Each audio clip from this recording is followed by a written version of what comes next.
More than 12,000 are expected to develop the deadly disease next year. Now, that would double the number of cases since 1981 nationwide. The 31-year-old rapper died last night in a Los Angeles hospital. He was hospitalized last month for what he thought was asthma and said that he did not know how he contracted AIDS. AIDS, the stigmatized disease of the century, has silently claimed millions of lives. It spares no one. Whether an unknown face or a dazzling star, just one careless moment, a botched blood transfusion, accidentally stepping on a blood-tainted needle, an unprotected fling. That's all it takes to end a life. In the R&B world of the 80s and 90s, amid blazing stage lights and pulsing beats, a string of artists were quietly wilting in the shadows because of this disease. They didn't dare tell anyone. They hid it until their final breath. They feared the public's scornful glares. And so, their deaths were cloaked under other causes. Today, we're pulling back the curtain on the secret stories behind the deaths of 23 R&B stars who once set the world on fire. Stick around until the very last second, because some of these infection stories are beyond anything you could imagine. 23rd. Sylvester. The Disco King swept into a dark night of glory and desire. Sylvester James Jr. was a blazing disco inferno. From a Los Angeles church, he transformed into a queer icon with a falsetto that drove the world wild. Hits like You Make Me Feel shook San Francisco's nightclubs, where he melted millions of hearts. But that spotlight was a razor-sharp blade. In the 80s, San Francisco was a swamp of desire. Sylvester dove in headfirst, as if burning himself out in frenzied nights, drowning in cocaine, hard liquor, and endless hookups. Some nights he'd cycle through 7 strangers, his body reeking of ecstasy, drenched in sweat. In 1982, he scoffed, "Sex is freedom." But he had no clue HIV had quietly taken root in him since 1981, a lurking monster in the dark. By 1985, his body started to betray him. Mouth sores, 20 pounds gone in weeks. The voice that once set venues ablaze now faltered, frail. The doctor's verdict, HIV, you're losing your life. In 1987, the final storm hit, wiping out everything. Mid-March, he collapsed on stage, the lights exposing his ghostly face. By early August, the feet that once danced across stages were useless, confining him to a wheelchair. By year's end, he couldn't sit up, his skin riddled with Kaposi's sarcoma, AIDS death mark. His Castro apartment, once alive with laughter, now stank of medicine, dim yellow light swallowing him whole. Friends vanished like they'd never existed. The media turned away. Lips that once kissed him now dodged his gaze. Everyone kept their distance. Sylvester, once the stage's king, was now a trembling shadow in a hospital bed, barely 105 pounds. He held on for Christmas 1988 in a freezing, eerily quiet room. Sylvester lay there, skin over bones, breaths thin as a flickering flame. On December 16th, at 4:10 a.m., his heart stopped. Only Joanne, his last and closest friend, dared hold his hand as darkness closed in. But Sylvester didn't leave without meaning. His final will wasn't for family or friends. All his music royalties, millions of dollars, went to AIDS prevention groups in black communities, where the disease was dismissed as just a gay thing. He died of AIDS but left a legacy like a final scream in the night. I truly lived even if I died alone. 22. Bobby Debarge, funk genius who died in agony as AIDS ravaged his lungs. Bobby Debarge, the legendary falsetto, the heartthrob face of Switch, was a funk icon who sent fans into a frenzy. His career blazed with hits and as the eldest, guiding the Debarge musical dynasty. But that glory quickly turned to an abyss when Bobby crumbled under uncontrollable addiction. In 1981, as Switch hit its peak, Bobby was drowning in a world of parties, ecstasy, and heroin. He didn't just use, he abused to a sickening degree. Each week, he burned $3,000 on drugs. No longer the devoted artist, Bobby became a singing shell, surviving on adrenaline and stimulants. Cops nabbed him in 1988 for heroin possession. In prison, no music, no lights, just dread and sickness. He dropped nearly 40 pounds, skin pale, constantly feverish and coughing blood. Released in 1993, doctors confirmed HIV, likely carried for years unknowingly. Or maybe prison, with cellmates starved for women, made him a victim. No one knows for sure. Bobby kept the jail story locked away until his death, and he kept spiraling. In 1994, he was hospitalized for severe hepatitis. By 1995, his body collapsed entirely. His immune system was shot. A CMV virus attacked his lungs. Every cough brought up blood and black fluid. Every day, he needed oxygen 24/7. Every night, nurses changed his sheets, soaked with cold sweat. On August 16, 1995, at 3:27 a.m., his heart gave out. Bobby Debarge died alone in a cold hospital room after nearly 2 months fighting for life. At death, he was just 99 pounds, hair falling out, body covered in sores from late-stage AIDS infections. No grand funeral. He was buried quietly amid tears from family and friends. A talent that once dazzled, now left only regret. 21st, Kenny Green, R&B, genius whose body wasted away from AIDS. Kenny Green, the gifted leader of R&B group Intro, the mind behind timeless hits like Love No Limit for Mary J. Blige, had a silky voice and a knack for songwriting that left the music world in awe. But he vanished without explanation, only to resurface in headlines, leaving people stunned by his haunting death. In the late 90s, Kenny lived fast, loved hard, and feared nothing. He faded from the spotlight but showed up in the dim glow of studios and smoky clubs, diving into nameless, unsafe flings. No one knows exactly who or when Kenny got HIV, but by 1999, he was visibly wasting away. Skin darkened, eyes sunken, weight plummeting. A blood test delivered a shock viral load over 150,000, CD4 under 200. That's when everything crashed. In 2000, the disease exploded. Kenny was in and out of hospitals with opportunistic infections, PCP pneumonia, oral thrush, diarrhea so bad he couldn't eat. His left eye went nearly blind from cytomegalovirus, a virus that hits the retina in late-stage AIDS. He coughed blood, ran endless fevers, his frame stark under cracked skin. No more writing songs, no more holding a mic, barely enough strength to sit up. A small ICU room was the only place he saw light in his final months. On October 1, 2001, at 3:42 p.m., Kenny Green stopped breathing. He weighed just 95 pounds. CD4 down to 49. He died quietly, no family by his side, only the beeping monitors and nurses looking on with pity, pulling a sheet over his cold body. Intro bandmates only made it in time to see him through a glass door. A genius felled by a risky love he once spun into sweet melodies. He wrote love for the world, but unsafe love stole his life.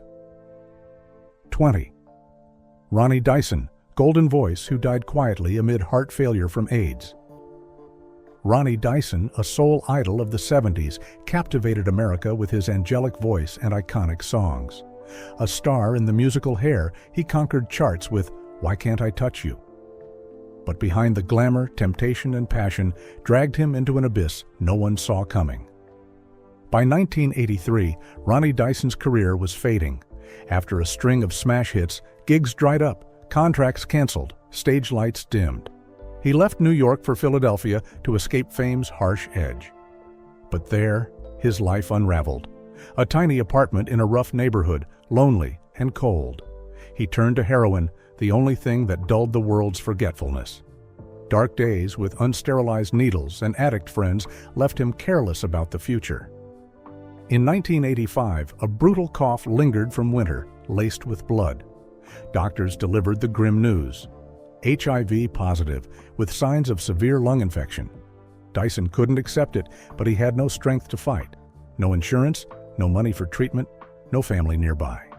The voice that enchanted millions was now just wheezing breaths in the dark. 4 years later, in 1990, things got worse. His weight dropped from 180 to 101 pounds. Relentless vomiting tormented him daily, lungs badly infected, heart weakening. He lived in pain, alone, unrecognized. His face was skeletal, skin blotchy with disease. No one could tell he'd been a music icon. On November 10, 1990, at 1:35 a.m., Ronnie Dyson's heart stopped in that frigid room. His body lay undiscovered for nearly 9 hours. No funeral, no obituary headlines. His death sank into silence. Years later, a colleague revealed he died of AIDS, but the press barely cared. A voice that sparked dreams left, without a whisper, as if he'd never been. Hollywood's cruelty chills the bone, leaving only faint echoes of a forgotten soul. 19. Germaine Stewart, R&B star who faded in nights of revelry. Germaine Stewart was an R&B whirlwind in the 80s. With We Don't Have to Take Our Clothes Off, he conquered the world with a seductive voice and a radiant smile. Without baring skin, he captivated millions, an icon of confidence and style. But the stage's glow hid a darker side. In 1986, Germaine plunged into Chicago's endless parties. In hazy private club rooms, he melted into nights of liquor, cocaine, and reckless hookups. His body tangled with dozens of strangers, sweat-soaked, eyes blurred by drugs. He didn't bother with protection, as if invincible in his ecstasy. HIV slipped in during those wild moments, a silent predator biding its time. By late 1990, his body sounded alarms. From 150 pounds, he dropped to 119 in 5 months. Skin yellowed, urine dark. He kept it secret, refusing doctors' care. He feared becoming tabloid fodder. Shows got canceled. A new album, half finished, vanished. The media forgot his name. In 1991, his closest friend learned the truth. HIV was eating him alive, his liver starting to fail. By 1993, Germaine hid in a rundown Chicago suburb apartment. No music, no lights, no visitors. He lived like a ghost, curled up in pain. In 1996, late-stage liver cancer struck. No money for treatment, no insurance. Hospitals turned him away. Every day he vomited blood, body shaking with fever. Nerve damage left him convulsing, pain so bad he gritted his teeth. His liver was nearly gone, once strong body down to 92 pounds, eyes bulging, stomach swollen. His heartbeat erratic, ready to burst. On March 17, 1997, at 3:42 a.m., Germaine took his last breath. The pain was excruciating, like acid torching his organs. He lay alone in a freezing room. His body sat for nearly 15 hours before the morgue came. Friends arrived too late. Family stayed silent, some only glancing at his face before leaving. No funeral, no tributes. Germaine sang of pure joy but died alone, broken by a disease society shunned. 18. Rodrik Clark, R&B icon who wasted away in a hospital bed, lungs shattered by AIDS-related fungus. Rodrik Clark was a breakout star of High Five, making hearts swoon with I Like the Way, the kissing game. Handsome, talented, famous young, he had it all. But life shoved him into a nightmare no one saw coming. In 1992, Pooh needed a blood transfusion during emergency surgery. He'd been in a car wreck heading home from a gig, injured so badly he required 5 liters of blood. As doctors fought to save him, death crept in another way. One bag of HIV-tainted blood slipped through the era's shaky screening system. No one caught it. He recovered from the crash, but the virus lay dormant in him for years. Clark kept performing, flashing smiles on TV, believing he was untouchable. Inside, HIV was quietly dismantling his immune system, day by day, hour by hour. In 1996, fate dealt another blow. On a stormy Texas night, Clark's car skidded, slamming into a guardrail. Rushed to the ER, he was left with a broken neck, paralyzed from the chest down. From then on, he lived in a wheelchair, breathing through a ventilator, fed through tubes. His body couldn't fight illness anymore. From a stage dynamo, he became a patient trapped in a sterile room, unable to speak normally or shift his body. By 2002, his CD4 count was 58, barely any immune system left. A fungal lung infection struck. His breaths came in sharp wheezes. His body burned past 104 degrees. His chest heaved violently. At 2:37 a.m. on April 14th, he exhaled his last. The death report read, Pneumocystis jirovecii pneumonia, history of AIDS. Pooh Clark died at 31, skin over bones, under 100 pounds. Heartbreakingly, his death capped a chain of tragedies. Medical error, a freak accident, and the century's plague, all cruelly ending a once brilliant star. 17. Orish Ginstead. Golden voice gone in a Las Vegas hospital, body swollen from AIDS-driven kidney failure. Orish Ginstead was a shining name in 702, storming the charts with Where My Girl's At in 1999. At 19, she was a symbol of beauty and talent in the male-dominated R&B world. But tragedy struck in a way no one expected. After 702 paused in the early 2000s, Orish fell for an older, wealthy man, a big shot in Las Vegas entertainment. She didn't know he carried HIV. For 3 years of romance, Orish never tested for HIV, trusting blindly in love. No one warned her of the danger lurking, not until 2006, when her body weakened, nails discolored, and sleeplessness dragged on, did she see a doctor. She was floored by the result. HIV positive, CD4 below 200, her immune system on the brink of collapse. HIV's attack was silent, brutal. By 2007, her body fought back hard. Her kidneys swelled twice their size, filtering toxins at just 15% capacity. She couldn't afford ARV drugs. No record deal, no gigs, no insurance. Every night, dialysis brought agony, leaving her vomiting in her hospital bed. She lived alone in a small Las Vegas suburb apartment, its stark white walls and her fading reflection in the mirror her only company. Industry friends had scattered, leaving her with nothing but loneliness.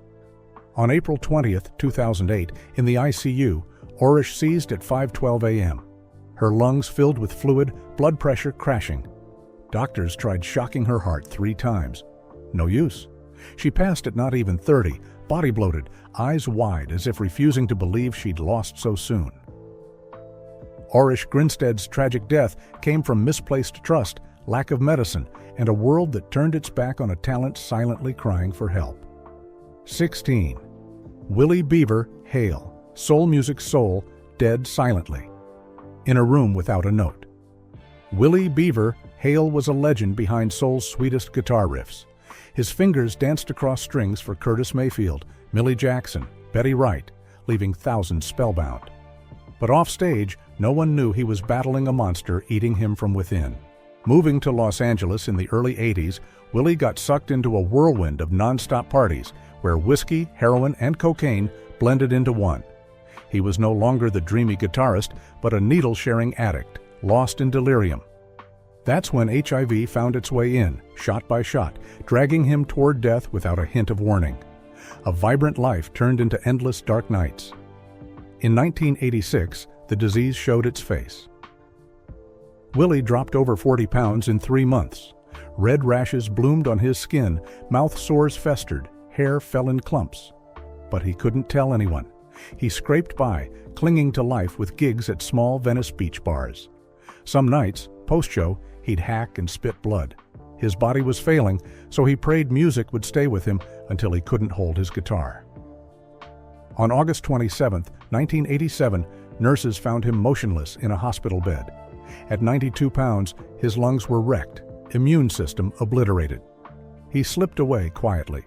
Medical records listed HIV/AIDS complications, total immune failure, but it stayed out of the papers. His old friends and humble colleagues only later admitted they'd lost a musical genius to a rusty needle and the world's vicious stigma. 15. Calvin Yarbrough, haunted eyes hiding a lifetime of pain. Calvin Yarbrough was a soul legend whose voice enchanted millions with sweet hits like I'm Back for More. With the duo Al and Cal, he built a towering name, but in the end, he faded into solitude. By the mid-'80s, Calvin was no longer the charming, heartfelt crooner. Endless parties, hard liquor, drugs, and fleeting flings took over his mind. His body withered under the toll of relentless nights. Back then, AIDS was raging, but HIV knowledge was scarce. Yarbrough had no idea he was on a worn path to death. By 1986, though his body signaled ruin with high fevers, endless coughs, and paper-thin skin, he didn't know he'd caught the century's plague. He thought it was just a cold and pushed through, smiling on stage like nothing was wrong. But inside, his body was dying, unsalvageable. By late 1987, Yarro couldn't go on. His body was too weak to sing. Hospitalized, the final diagnosis was HIV-related pneumonia, a truth no one wanted to face. A soul giant was now a shell with hollow eyes, crushed by AIDS' relentless force. On December 15, 1987, Calvin Yarro died in a stark hospital room. No family by his side, only silent tears streaking his pale face. When he passed, no one dared hold a big funeral because of AIDS' public stigma. Months later, I'm Back for More was re-released, but fans could no longer hear the sweetness in his voice. Those notes were now wounds in the hearts of those who loved him, wounds that would never heal. 14. Wayne Cooper. Funk star's death. Hushed in the shadows. Wayne Cooper was the golden voice of Cameo, a funk icon who drove fans wild. He powered hits like Find My Way, propelling the group to new heights. His music set American dance floors ablaze in the early 80s. But behind the dazzling lights was a grim reality no one suspected. Cooper lived amid wild music nights, thick smoke, needles, liquor, and quick flings. It wasn't just an artist's life, it was a path to self-destruction, step by step into tragedy's pit. The fourth drug use wasn't new, it was routine. That reckless life opened the door to a virus barely understood then, HIV. Around mid-1983, Cooper changed. No longer bursting with energy, he was drained after shows. Mouth sores, nagging fevers, rapid weight loss. His body was screaming. Doctors confirmed HIV was destroying him. But fearing public judgment, he hid it all. Not even his closest knew the truth, eating his body. Every performance was a wrestle with death. He hit the stage like it was his last. Behind the voice that charmed crowds was labored breathing, pale skin, and dazed eyes. On October 15, 1984, Cooper took his final breath in an Atlanta hospital. No lavish funeral, no condolences. The hospital confirmed death by AIDS complications, severe pneumonia causing respiratory failure. But it was kept quiet, like no tragedy had occurred. Cameo didn't announce it right away. The media stayed mum. Years later, whispers spread the grim news. Another star fallen to HIV. 13. David Cole, a terrifying death lurking behind lights and tours. David Cole, the genius creator and songwriter of C+C Music Factory, was the soul of massive 90s hits that brought house and R&B back to life. But behind the dazzling stage lights and world tours, a tragedy was quietly waiting. Cole traded his health for nights of reckless passion, fleeting flings, and dangerous encounters. HIV, then seen as a curse, silently invaded his body through unprotected hookups. In the 90s, AIDS was claiming thousands of lives, with no one foreseeing the fallout. Cole, though creating nonstop, wrestled with this cruel disease in secret, unknown to all. On January 24, 1995, David Cole died alone in New York. No goodbyes, no one aware of his passing until it was far too late. The confirmed cause was AIDS complications, a shock not just to family and friends, but to the entire music industry. His death wasn't just a loss of music, but a wake-up call about the devastation of a disease still hidden and misunderstood at the time. 12th. Eric Eazy-E Wright, a legend's public battle with the disease. Eric Eazy-E Wright, the legendary founder of NWA, was an icon of rebellion and wild living in hip-hop. No one could have imagined a star like Eazy-E facing death so suddenly. In February 1995, strange symptoms hit: relentless coughing, trouble breathing, his body failing. At first, doctors thought it was just the flu. But no, the test results revealed a brutal truth. Eazy-E was HIV positive. Just a month later, on March 26th, he was gone, leaving countless questions unanswered. Death came fast, unprepared, like a tornado ripping through everything. Before passing, Eazy-E chose to go public with his condition, sending a massive shockwave through the hip-hop community. Back then, AIDS was something people avoided talking about, especially in the artist world. Eazy-E's death woke up a generation, reminding everyone that reckless living can lead to invisible mistakes with catastrophic consequences. His sudden exit forced the music industry to confront AIDS head-on, serving as a powerful warning that changed an entire era. 11. Christopher Big Pun Rios, East Coast. Rap star's painful end, Christopher Big Pun Rios was a hip-hop titan, making a huge mark on East Coast rap, stunning the world with his one-of-a-kind talent. He propelled his album Capital Punishment to the top in the late 90s, a symbol of rap's dominance. But behind that shine was a dark life. Addiction, drugs, and endless partying dragged him into a spiral with no way out. Big Pun's death on February 7, 2000, was a gut punch that shook the hip-hop industry. His health had crumbled after contracting HIV in the late 90s, but that wasn't the only killer. Weighing over 440 pounds, Big Pun faced heart failure, and a storm of illnesses swept through him fast. Doctors were powerless to save him, and when he passed, his family and fans couldn't believe it. A legend just starting to touch his peak was stolen too soon. His career left unfinished. 10. Bernard Edwards Gesture. A death that swallowed peaceful melodies. Bernard Edwards Jr., a legendary member of Chic, left a lasting mark on funk and disco, reshaping music history with timeless tunes. In the late 90s, as Chic geared up for a reunion, Edwards faced a tragedy bigger than any challenge: AIDS. He wasn't just an artist, but someone caught in the hazy glow of parties and quick flings on international tours. Those wild nights marked a fatal turning point, bringing HIV into his life. Despite fading health, Edwards kept performing in epic shows, no one suspecting the disease was eating him away daily. Immune failure, paired with severe pneumonia, ended him suddenly on April 18, 1996, in Tokyo. Unprepared, Edwards was gone. His death was a silent tragedy, a warning about a century-defining disease that never got the attention it deserved, leaving a deep scar in the music world. 9th Fela Kuti, Afrobeat legend's cruel end. Fela Kuti, the pioneer of Afrobeat, left the world in awe with his bold protest songs, but his death was a tragedy sparked by his own reckless lifestyle. Fela wasn't just an artist, he was a symbol of defiance. But in the shadows of his life, unchecked flings and fleeting romances on tours unknowingly brought a deadly disease. In late 80s Nigeria, AIDS awareness was slim, and Fela contracted HIV. Over the years, the illness silently attacked his body, but Fela didn't know, still performing, releasing fiery new music with passion. When the disease became undeniable, his health collapsed. On August 2, 1997, Fela Kuti died in agony in Lagos. A great warrior fell, carrying with him an eternal musical legacy. 8. Melvin Lindsay. Quiet Storm, Hero Fallen in Fame. Melvin Lindsay, the renowned DJ and creator of the Quiet Storm music format, brought soulful R&B to the world. But behind the stage's glory was a grim story. Throughout the 80s, Melvin sank into non-stop all-night parties, unable to steer clear of risky flings. In those moments, he caught HIV without knowing. His death was a long, painful ordeal.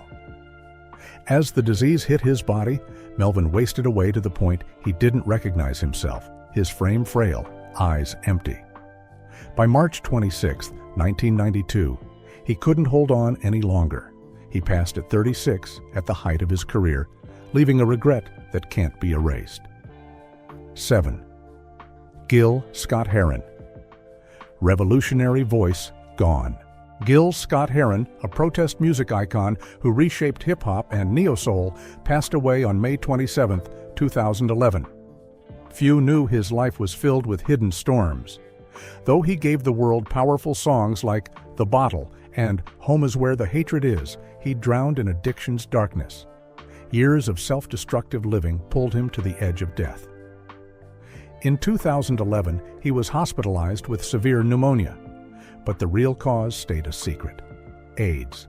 His death wasn't clearly linked to HIV, but those close to him knew it ravaged his body from within. It was the silent enemy that defeated one of music's boldest voices, a truth the public only learned years later. 6. Essex Hemphill, a rebel life, a silent death. Essex Hemphill, one of the strongest voices in the black queer artist community, passed away on November 4, 1995. His loss left a profound gap in the art world. Looking back, his entire life was tied to relentless struggle. His musical poetry, fierce and full of emotion, reflected yearnings for love in a world that rejected difference. But behind his art's light, he sank into a reckless life, chasing acceptance in unsafe flings. When the AIDS epidemic hit, Essex couldn't escape his fate. His body was slowly destroyed by the cruel disease.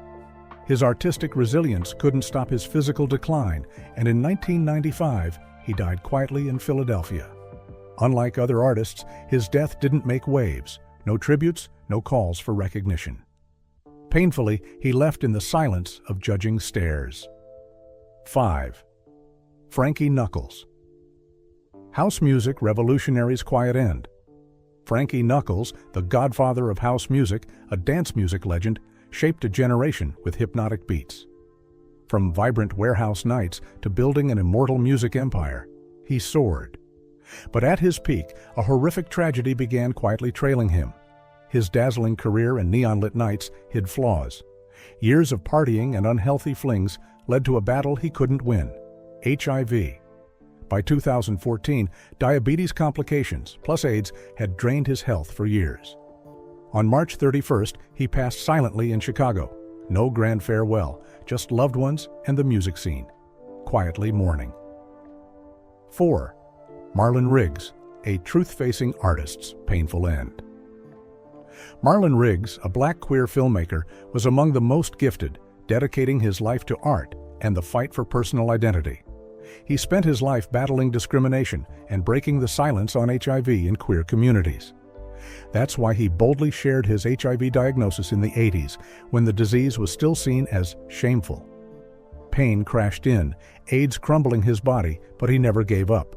His final hospital days were desperate, his body drained, yet his spirit unyielding.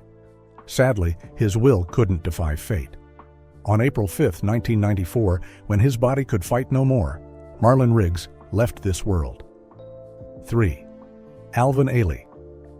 Gone on a hospital bed with the century's plague, a hidden tragedy, Alvin Ailey, master choreographer, redefined American modern dance, amplifying black voices on global stages with works full of pain and hope.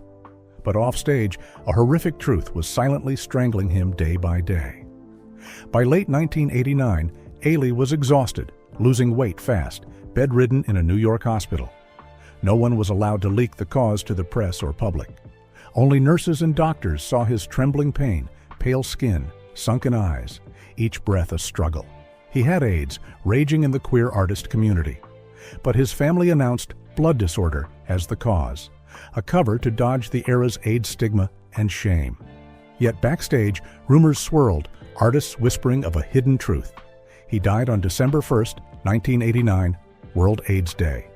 A bitter, cruel coincidence. 2.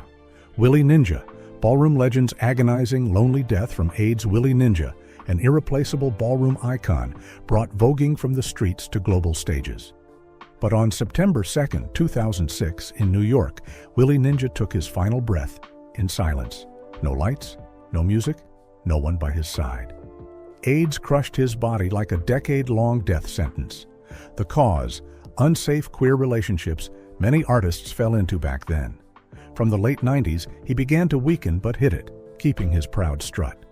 Until his body was gaunt, skin over bones, eyes hollow, hair patchy. No trace of the legendary dancer. The disease didn't just wreck his body, it erased his fame, pushing him into oblivion. The moves that shook runways became memories. His final months were bedbound, unable to eat, speak, or breathe easily through tubes, waiting daily for the end. No one could believe a culture shaper died alone. No family near. 1. Willie Smith, star cut down by AIDS at career's peak. Willie Smith redefined 80s street fashion, father of Willie Wear, a brand tied to hip-hop and R&B. But cruel fate stole him young. On April 17, 1987, Willie Smith died suddenly at 39. The news stunned Hollywood. No cause was shared then. Few knew his death-capped month silently battling AIDS hell. He contracted HIV on an India trip, stepping on a discarded needle. Years later, his body crashed fast. Weight loss, endless coughs, weakness. But he kept working, designing like mad to prove he was fine. In his last months, TB surged due to immune failure. He gasped for air on oxygen day and night, bedridden in a New York hospital, lungs nearly gone.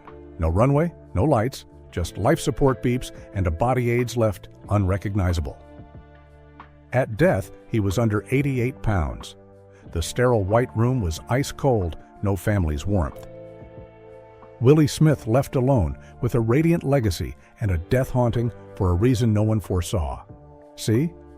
Behind the glamour lie painful truths few dare voice. These 23 R&B stars fell to AIDS, leaving immortal works, but also warnings of life's fragility. Which story haunts you most? Drop a comment below to share your thoughts. And don't forget to subscribe, hit the bell, and catch more shocking truths behind the glitzy entertainment world.